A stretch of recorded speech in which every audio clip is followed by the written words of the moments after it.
Jake Morrison dragged the back of his hand across his forehead, smearing dirt and sweat together. The twin sons of Harvest 7 beat down on him like they had a personal grudge. His old plow rattled and groaned as it cut through the cracked, dusty soil. This was his life. This had always been his life. 23 years on this forgotten rock at the edge of known space, and Jake had never even seen another planet in person. Sure, he'd watched the holovids, seen the massive alien cities, the glittering trade stations, the Concordat fleets that kept peace across the galaxy.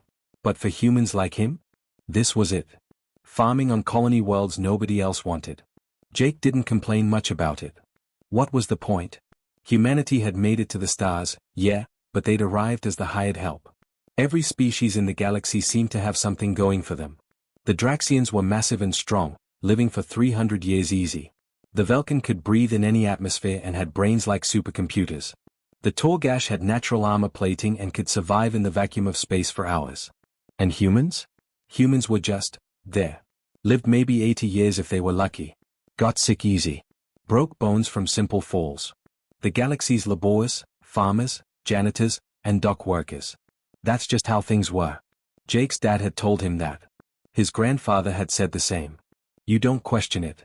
You just work hard, keep your head down, and maybe save enough to buy a nicer plot of land before you die. The plow jerked suddenly, nearly yanking Jake off his feet. He stumbled forward, catching himself on the handlebar. What the hell? He muttered, killing the engine. Probably hit a rock. Wouldn't be the first time. The soil on Harvest 7 was barely worth farming anyway, full of stones and whatever garbage the previous colonists had buried.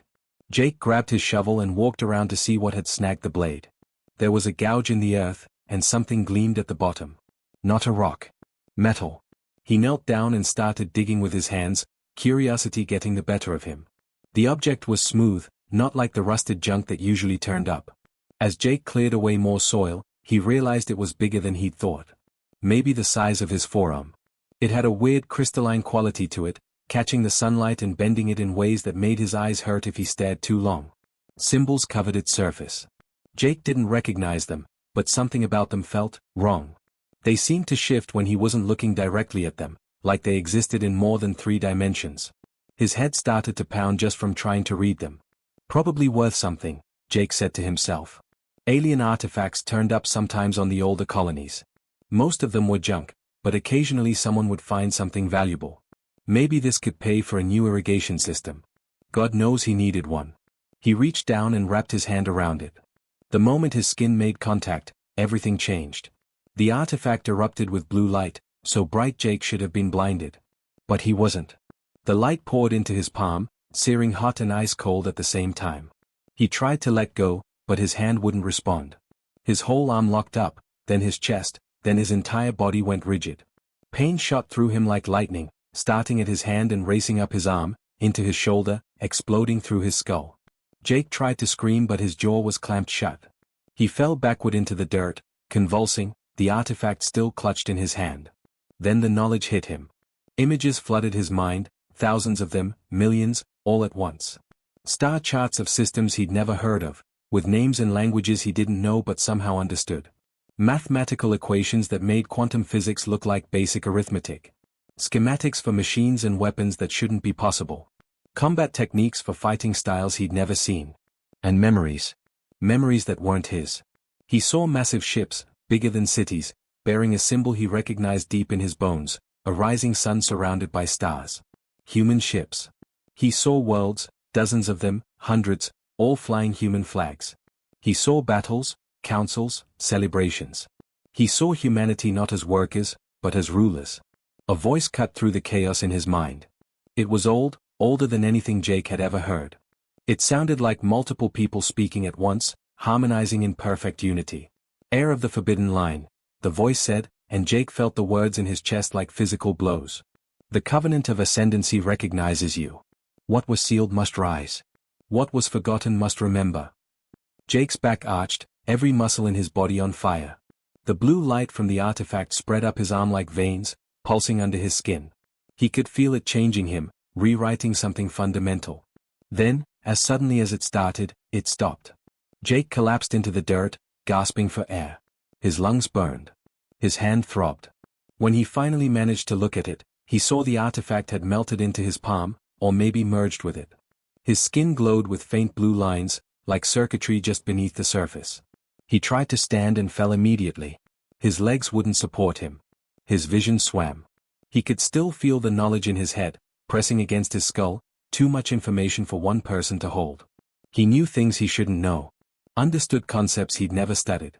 And he knew, with absolute certainty, that his life had just ended. Not literally. But the simple farm boy existence? That was over. Jake lay in the dirt of his field, staring up at the twin suns, and felt something he'd never experienced before. Terror. Real, bone-deep terror. Because somewhere in that flood of knowledge, he'd learned one thing clearly: the galaxy he thought he knew was built on lies. And the artifact in his hand was proof of something the powers that controlled the galaxy had spent 10,000 years trying to erase. High above, beyond the atmosphere, sensor arrays across the system suddenly screamed to life. An energy signature had just appeared on Harvest 7, one that hadn't been seen in recorded history. Ships began changing course, converging on the coordinates. And Jake Morrison, farm boy, had no idea that he'd just become the most hunted human in the entire galaxy. The remnant shuddered as it punched into hyperspace, stars stretching into streams of light outside the viewport. Jake slumped in a chair in what Lisa called the briefing room, though it looked more like a converted cargo bay with mismatched furniture and flickering screens. His hand still glowed faintly with those blue lines, and every few seconds a random piece of information would surface in his mind. Coordinates to dead systems. Weapon specifications. Battle strategies from wars that supposedly never happened. Around him, 5 other humans moved through the ship with practiced efficiency. They weren't like the colonists Jake knew.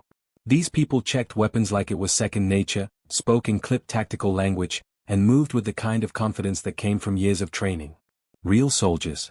Jake had never even thrown a punch in his life. Lisa stood at the front of the room, her fingers dancing across a control panel. A hologram flickered to life above the table, and Jake's breath caught in his throat. It was a map.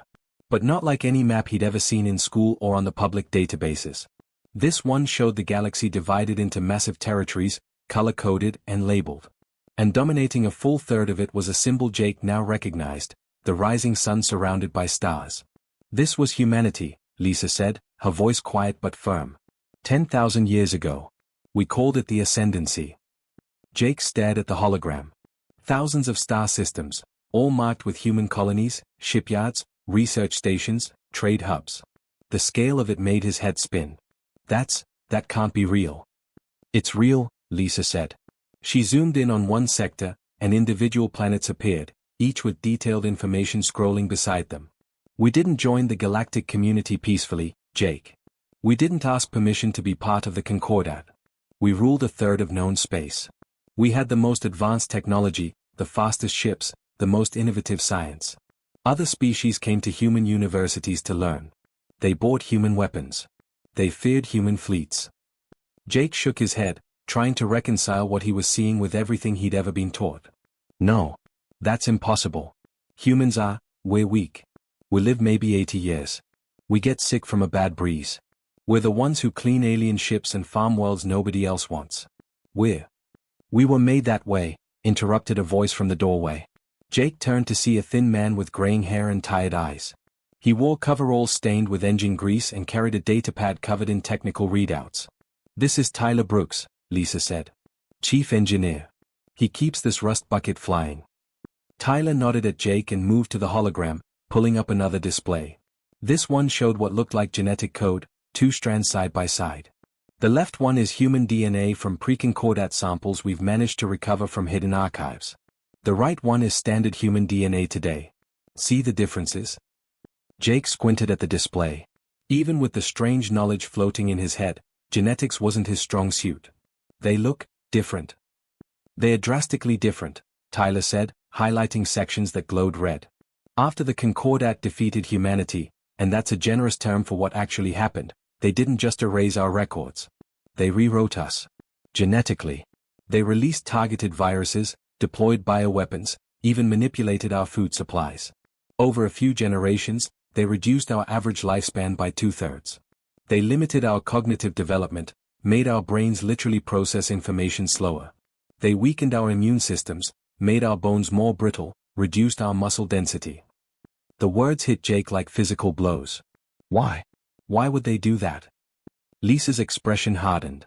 Because we terrified them. She pulled up another hologram, this one showing a fleet engagement. Human ships, sleek and deadly, tore through alien fleets that outnumbered them 3-1. Humanity didn't just have better weapons or faster ships. We had something no other species possessed. We could innovate. Adapt. We'd take alien technology, reverse engineer it, and improve it within months. We'd develop solutions to problems other species hadn't even identified yet. We expanded faster than any other species in recorded history, Tyler added. From our first warp-capable ship to controlling a third of the galaxy took us less than 400 years. The Draxians needed 3,000 years to achieve a fraction of that. The Velkin took 5,000. Jake felt sick. So they, what? Decided we needed to be stopped. 5 species formed an alliance, Lisa said. The Concordat. They told the rest of the galaxy it was about maintaining peace and preventing any one species from becoming too dominant. But the truth? They were scared. Humanity was on track to become the dominant force in the galaxy within another 2 centuries, and they knew it. Tyler pulled up images of battles, ships burning, planets under bombardment.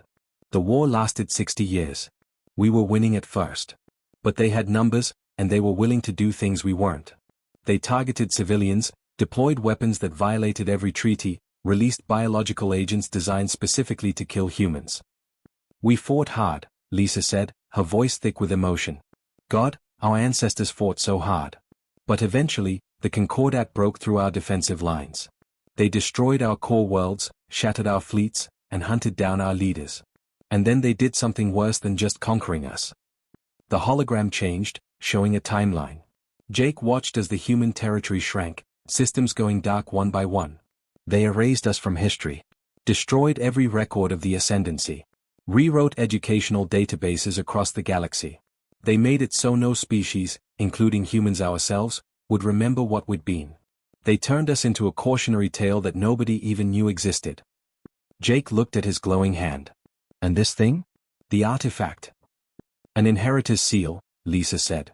Only about 200 were ever made, given to the ruling families of the ascendancy. They are biological locks that only activate for people with uncorrupted human DNA. The Concordat thought they destroyed them all. The fact that one activated for you means your bloodline somehow escaped their genetic tampering. I'm nobody, Jake said quietly. My family's been farming Harvest 7 for 4 generations. We're not special. Tyler laughed, but there was no humor in it.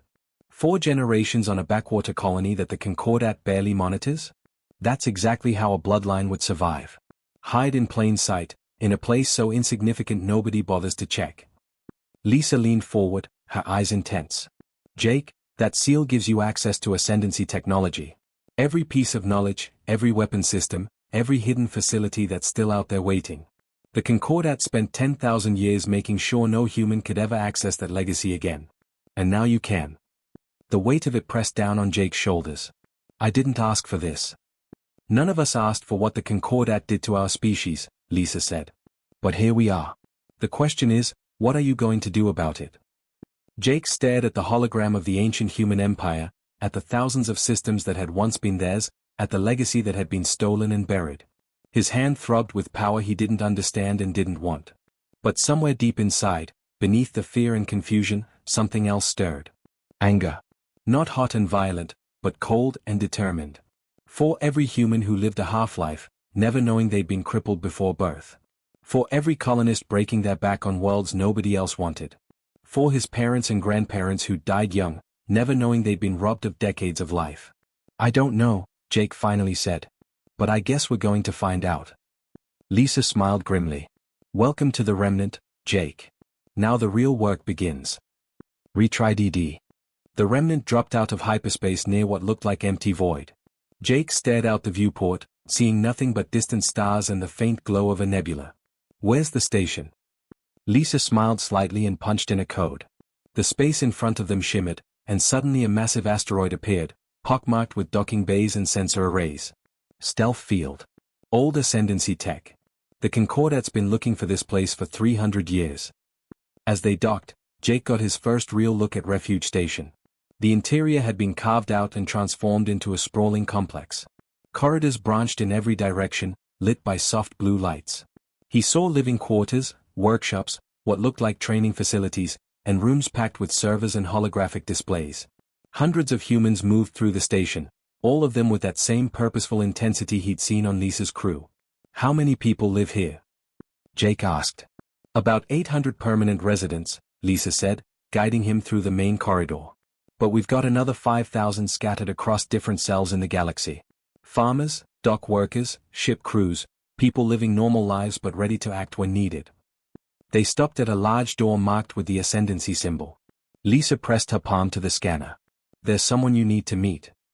The room inside was part library, part museum. Ancient books lined the shelves, actual paper books, not datapads. Holographic displays showed rotating images of old Earth, of the first colony ships, of the ascendancy at its height. And sitting at a desk covered in old manuscripts was a man who looked like he'd lived through it all personally. He had to be pushing 90, his face a map of wrinkles, his hair completely white. But his eyes were sharp and clear as he looked up at Jake. Those eyes went wide when they saw the glowing lines on Jake's hand. Dear God, the old man whispered, rising slowly from his chair. An inheritor. I never thought I'd see one in my lifetime. Jake, this is Professor Raymond Hayes, Lisa said. Former ascendancy historian. He's forgotten more about our history than most people ever learn. Raymond moved closer, staring at Jake's hand like it was the most precious thing in the universe. May I? He reached out, and when Jake nodded, he gently turned Jake's palm to examine the seal. Intact. Fully bonded. Magnificent. Terrible, but magnificent. Can you teach me to control this? Jake asked. The seal had been quiet since they'd escaped Harvest 7, but he could feel it under his skin, waiting. Random bits of knowledge still surfaced in his mind at odd moments, and twice he'd accidentally moved objects without touching them. Raymond's expression darkened. He released Jake's hand and walked to one of the holographic displays, pulling up what looked like medical readouts. I can try. But you need to understand something crucial first. Your body wasn't designed for this power. What do you mean? The professor pulled up two human figures side by side. They looked identical at first glance, but as Raymond highlighted different systems, Jake began to see the differences. The left image is an Ascendancy-era human. The right is a modern human, you. The Ascendancy didn't just have better technology, Jake. They had better bodies. Genetically optimized over generations. Stronger bones, denser muscle tissue, enhanced neural pathways, more efficient organs. He zoomed in on the brain. An Ascendancy human's brain could process information 30% faster than yours. Their neuroplasticity was enhanced, allowing them to absorb and integrate new knowledge rapidly. They were designed to interface with resonance technology.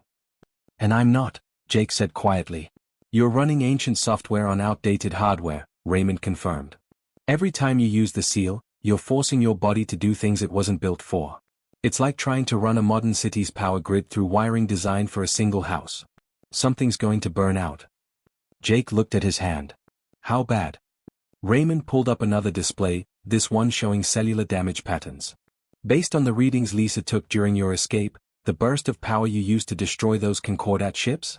That single use caused microhemorrhaging in your brain, damaged your optic nerves, and put stress fractures in the bones of your arm. Your body repaired most of it, but the seal had to cannibalize your own cellular energy to do so. You lost 3 pounds of body mass in an instant. That's why I felt so weak afterward, Jake said, remembering how he'd barely been able to stand. It gets worse, Raymond said grimly. The more you use it, the more damage accumulates. Your body can heal, but not perfectly. Not completely. Each use leaves scar tissue, dead neurons, weakened bones. I've run projections based on historical data from other inheritors, ones with proper genetic optimization. If you continue using the seal at high power levels, you have maybe 6 months before the damage becomes irreversible. A year before it kills you.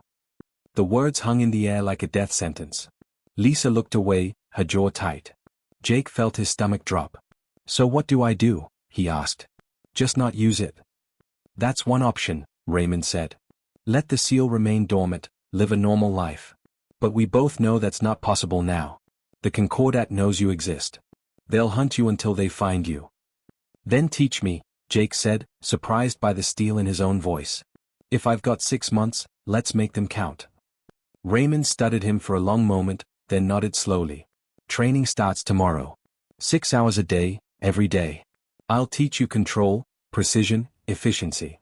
The key is using minimal power for maximum effect. An ascendancy inheritor could level a city block. You'll learn to move a pebble without destroying yourself in the process. That doesn't sound very impressive, Jake said. A slight smile crossed Raymond's weathered face. A pebble moving at the right velocity, at the right moment, can change the course of history. You'd be amazed what you can accomplish with precision instead of power. He gestured to the door. Lisa will show you to your quarters. Get some rest. Tomorrow we find out if you can learn fast enough to survive what's coming. As Jake followed Lisa out, he heard Raymond mutter behind him, an inheritor. God help us all. We're either about to change everything, or destroy what's left of humanity trying. Jake's hand throbbed, the blue lines pulsing like a heartbeat. 6 months. Maybe less. He was 23 years old, and he'd just been told he was on borrowed time. But as he walked through Refuge Station, seeing the hope in people's eyes when they recognized the seal, seeing humans who refused to accept the lies they'd been fed, Jake realized something. Maybe 6 months of living with purpose was worth more than 80 years of slavery. Even if that purpose came with a glowing hand and a ticking clock counting down to his own destruction. He just hoped he could figure out how to use this power before it used him up completely. Jake's vision was still blurry when Lisa burst into the medical bay. He'd been out for 2 days after the poisoning, and even with the seal's healing abilities working overtime, he felt like he'd been run over by a cargo hauler. "We're out of time," Lisa said, not bothering with pleasantries. "The beacon you sent out when the seal activated? Every faction with resonance sensors just triangulated our position. We've got maybe 6 hours before this place is swarming with Concordat dreadnoughts, sovereign caste hunters, and probably a dozen mercenary groups looking to cash in." Jake tried to sit up and immediately regretted it. His whole body ached. "So what do we do?" "We run," Lisa said. "But not away. Forward. To the exclusion zone." Raymond appeared in the doorway, looking more worried than Jake had ever seen him. "That's suicide, Lisa. No one who goes into the zone comes back. We've sent 17 probe ships over the years. Not one returned a single data packet. Which makes it the perfect place to hide," Lisa countered. "And according to the data Jake Seal downloaded, the Apex Vault is in there. If we're going to find the master resonance key, we don't have a choice." Jake forced himself to stand, gripping the edge of the medical bed for support. "How long until we can launch?" "The remnant's ready now," Lisa said. "But Jake, you're in no condition." "I'm in no condition to sit here and wait to die either," Jake interrupted. His hand pulsed with blue light, as if agreeing with him. "Let's go." 20 minutes later, the remnant broke away from Refuge Station along with 2 escort ships. Jake strapped into a seat in the cockpit, watching as Lisa and her pilot, a quiet woman named Beth Cooper, ran through pre-jump calculations. "Coordinates locked," Beth said, her fingers dancing across the controls. "But I'm telling you, these numbers don't make sense. It's like the location exists and doesn't exist at the same time." "Quantum probability space," Jake heard himself say, knowledge from the seal surfacing unbidden. The ascendancy could fold dimensions, create pocket realities. The vault isn't hidden in normal space. It's hidden between spaces. Lisa and Beth exchanged glances. "Can we even get there in a normal ship?" Lisa asked. Jake closed his eyes, letting the seal guide him. Information flowed through his mind, equations, spatial coordinates, resonance frequencies. "Yes. But the jump needs to be precise. Down to the millimeter. Any deviation and we'll either miss it completely or tear the ship apart." "No pressure then," Beth muttered. Behind them, proximity alarms started screaming. On the sensor display, red dots appeared at the edge of the system. "Lots of them. Concordat fleet just dropped out of hyperspace," Tyler's voice crackled over the comm from engineering. "I count 15 heavy cruisers and at least 30 fighters. They're burning hard toward our position." "Jump now," Lisa ordered. Beth's hands flew across the controls. Coordinates locked. Resonance frequency matched to Jake's readings. Engaging drive in 3, 2, 1. The remnant lurched forward, and reality twisted. Jake had jumped to hyperspace dozens of times in his life. It always felt the same, a slight lurch, a moment of disorientation, then the calm of faster-than-light travel. This was nothing like that. Space outside the viewport didn't just streak into lines. It shattered. Fractured. Jake saw colors that shouldn't exist, geometric shapes that his brain couldn't process. The ship groaned and shuddered, hull plates screaming under stress they weren't designed to handle.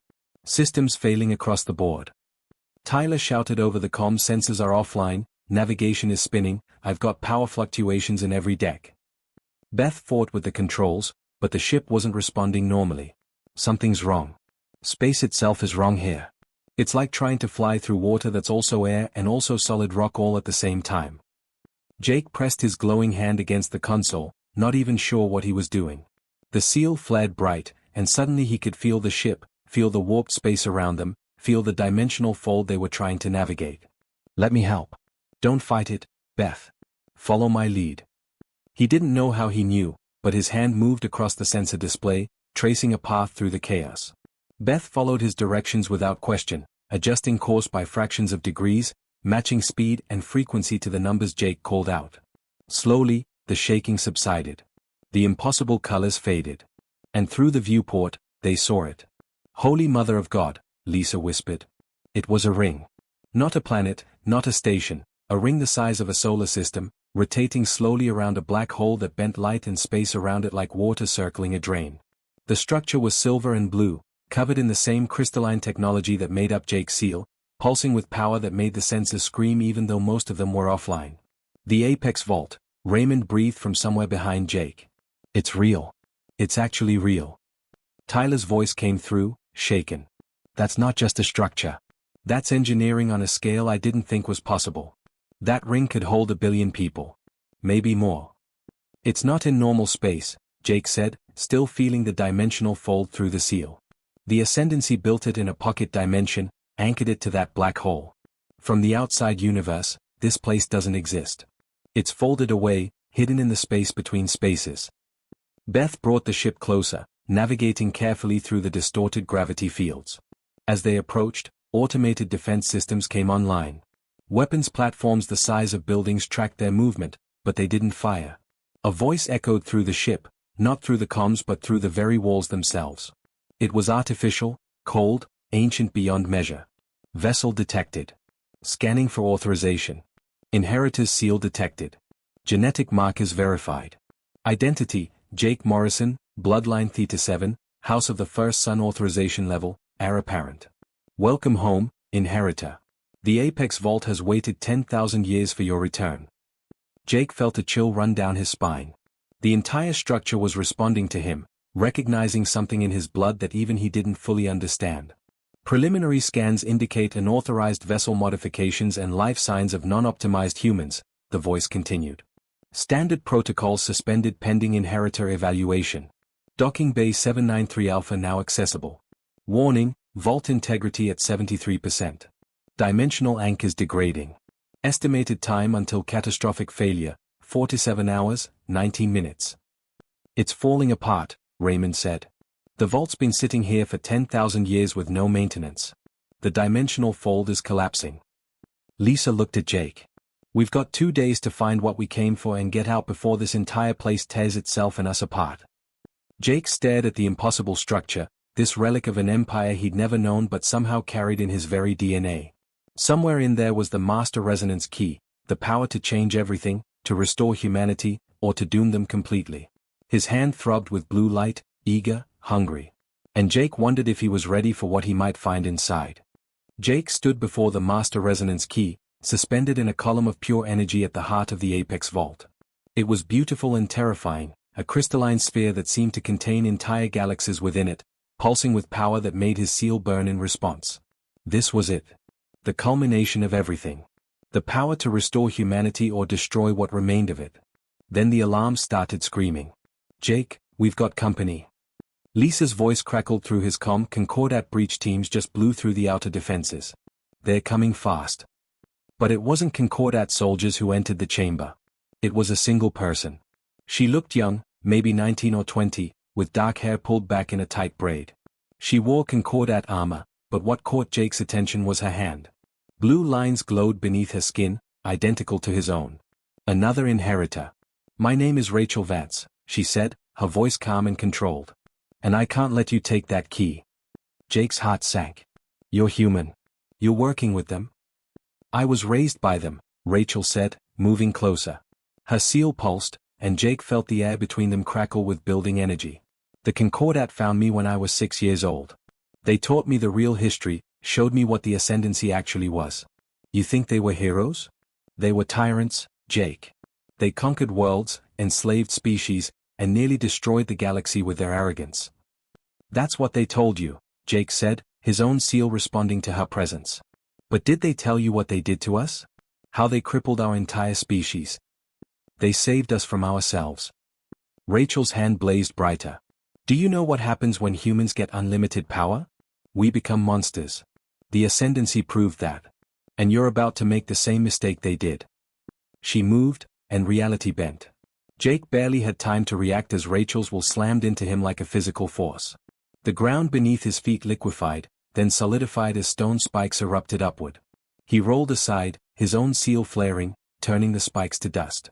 This wasn't a fight with fists or weapons. This was something beyond that.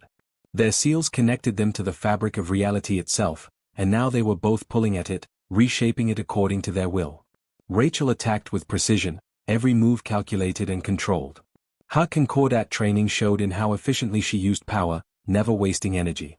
She turned the air into barriers, the walls into projectiles, gravity itself into a weapon. Jake fought on instinct and desperation. He didn't have her training, but he had something else. 6 weeks of Raymond's lessons about precision over power, and a farm boy's understanding that sometimes you had to work with what you had instead of forcing what you wanted. You'll start a war. Rachel shouted, her attacks pressing Jake back toward the wall. Matter twisted between them, probability collapsing and expanding in waves. Billions will die. Every species in the galaxy will unite against humanity again, and this time they'll finish the job. Jake deflected a wave of force that would have crushed his skull, redirecting it into the ceiling. Debris rained down, but he turned it to vapor before it could hit them. They're already dying. Every human in the galaxy is dying. Slowly, controlled, living half-lives they don't even know were stolen from them. He pushed back, and for a moment their powers locked, creating a sphere of twisted space between them where physics stopped making sense. Inside it, Jake could see possible futures branching and collapsing, billions of quantum outcomes playing out simultaneously. The Concordat is terrified of what we might become. Jake continued, sweat pouring down his face. The strain of using this much power was incredible. He could feel his body breaking down, cells dying, blood vessels rupturing. So they made us weak. They made us forget. They made us slaves and convinced us we were free. Better slaves than extinct. Rachel screamed, and her attack intensified. The vault shook. Warning sirens blared. The dimensional anchors holding the entire structure together were failing faster now, stressed by the massive energy both inheritors were throwing around. Jake felt himself weakening. Rachel was right about one thing, she was better trained, more efficient. Every move he made cost him more than it cost her. His vision was starting to blur. His hand felt like it was on fire. Then the voice echoed through the chamber, the same ancient artificial intelligence that had greeted them when they arrived. Warning.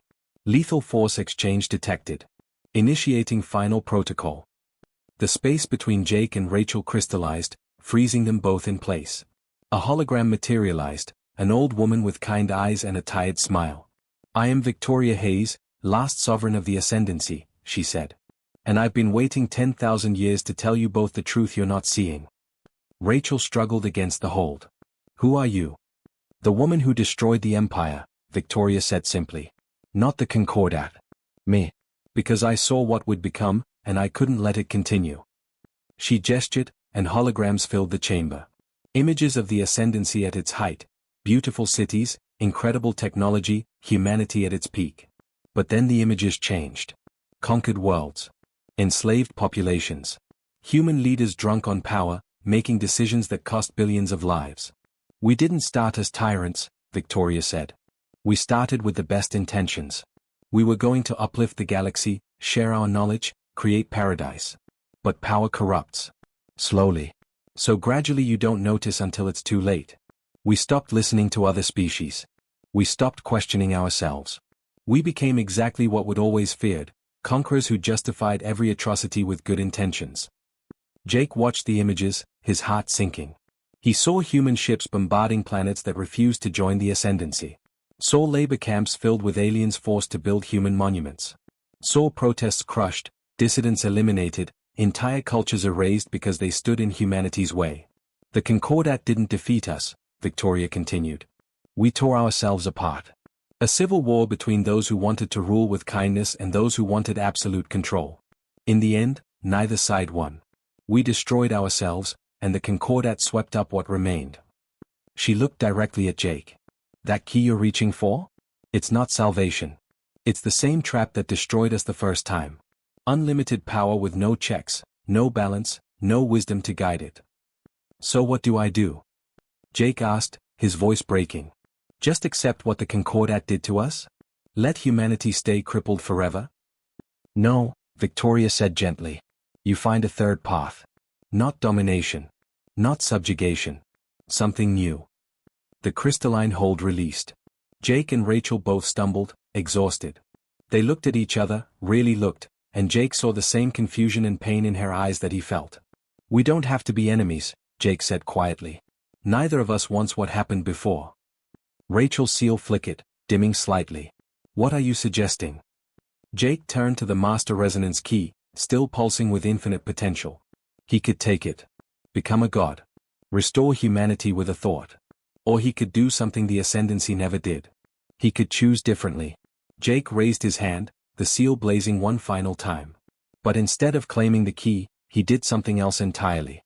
He reached into its structure, into the very code of its existence, and he changed it. The key exploded, not with destructive force, but with dispersive energy. Its power fragmented into billions of pieces, each one shooting out through dimensional space, finding every human in the galaxy. Not concentrated godhood. Just potential. The genetic locks breaking slowly, naturally. Lifespans extending gradually.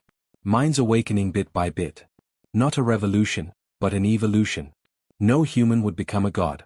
But every human would get the chance to become themselves, fully and completely. Jake felt the seal shatter in his hand, the last of its energy burning through him.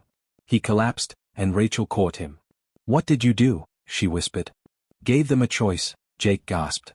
Blood ran from his nose and ears. His body was done, burned out from channeling that much power. Not power.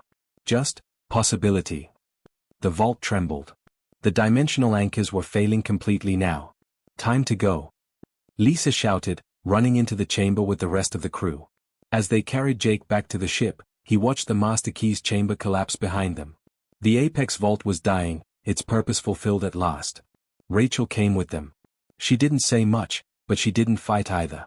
The remnant barely made it out before the dimensional fold collapsed entirely, erasing the Apex Vault from existence. And across the galaxy, 3 trillion humans woke up feeling different. Stronger. Clearer. More alive than they'd ever been. Not all at once, but slowly, like dawn breaking after the longest night in history. Jake Morrison, farm boy turned inheritor, lived long enough to see the reports coming in. Humans standing up to Concordat overseers. Human colonies declaring independence. Human scientists making breakthroughs that had been impossible for 10,000 years. Not an empire. Not domination. Just freedom. He died 3 months later in a medical bay on Refuge Station, his body finally giving out from all the damage the seal had done. But he died smiling, because through the viewport he could see human ships of every design streaking past, each one heading in a different direction, each one choosing its own path. Lisa and Rachel stood together at his bedside. Was it worth it? Rachel asked quietly. Ask me in 100 years, Lisa said. When we see what humanity becomes with the chance to choose for itself. Outside, the galaxy was changing. Slowly. Chaotically. Beautifully. And somewhere in the quantum echo of the destroyed Apex Vault, Victoria Hayes's final words whispered through space, "Well done, inheritor. You chose wisdom over power. Perhaps this time, humanity will get it right."